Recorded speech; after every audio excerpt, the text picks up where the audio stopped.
Bonjour à vous les intermouettes et bienvenue dans cette vidéo complémentaire sur le paradoxe des anniversaires. Depuis la mise en place de l'épreuve du grand oral au baccalauréat en France, je suis régulièrement contacté par des élèves préparant cet examen et qui butent sur une formule montrée dans la vidéo traitant de ce sujet. C'est donc pour cela que la vidéo que vous êtes en train de regarder a été faite afin d'expliquer au plus grand nombre comment est-ce que l'on peut obtenir la fameuse formule du paradoxe des anniversaires avec l'écriture factorielle qui est très pratique et compacte. Donc pour commencer, je vais reprendre la formule de départ du paradoxe des anniversaires. Nous savons que la probabilité, pour un nombre de personnes égal à n, qu'il existe au moins 2 personnes partageant la même date d'anniversaire, est égale à 1 moins la probabilité qu'il n'existe personne ne partageant la même date d'anniversaire.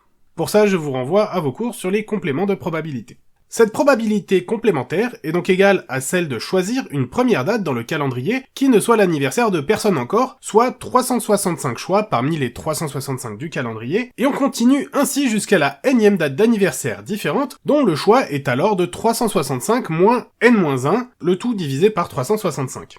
Alors oui, ce n'est pas une erreur, c'est bien 365 moins n-1, car à chaque étape de la procédure, le nombre de dates interdit correspond au nombre de dates déjà choisies à l'étape précédente, d'où le n-1. Si cette formule est mathématiquement vraie, il faut reconnaître que son écriture est plutôt laborieuse. Nous allons donc commencer à l'écrire sous forme plus compacte en nous occupant du dénominateur pour commencer.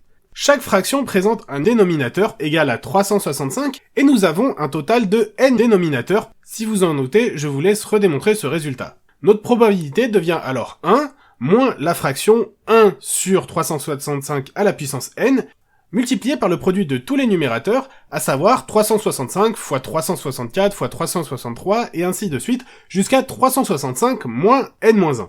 Ce qui serait pratique serait de pouvoir faire apparaître factoriel 365 dans ce calcul. Pour faire donc apparaître notre factoriel, nous allons multiplier le produit des numérateurs par la suite des nombres décroissant jusqu'à 1 pour obtenir notre factoriel. Seulement, si on fait cela, la multiplication va changer le résultat, ce qui n'est pas du tout le but recherché. Nous allons donc ruser en multipliant à chaque étape par 1, car multiplier par 1 ne change rien du tout au résultat. Pour ce faire, à chaque fois que nous allons multiplier par une valeur, nous allons directement diviser cette valeur par elle-même, ce qui revient effectivement à multiplier par une fraction qui est égale à 1. Nous allons donc multiplier par 365 moins n sur 365 moins n, et ainsi de suite en listant tous les nombres entiers jusqu'à arriver à multiplier par 3 tiers, puis par 2 demi, puis par 1 sur 1. Nous pouvons donc remarquer que nous avons, avec succès, fait apparaître dans ces multiplications successives le produit de tous les nombres entiers de 1 jusqu'à 365. Et bah c'est parfait parce que c'est notre factoriel de 365. On voulait la faire apparaître pour avoir une écriture plus compacte et on l'a enfin. Par contre c'est pas totalement fini puisqu'il faut encore s'occuper du produit des dénominateurs. À quoi est-ce qu'est égal ce dernier? Il est égal à 365 moins n fois 365 moins n plus 1 et ainsi de suite jusqu'à 3 fois 2 fois 1. Si vous ne l'avez pas reconnu, c'est également une factorielle et c'est la factorielle de 365 moins n.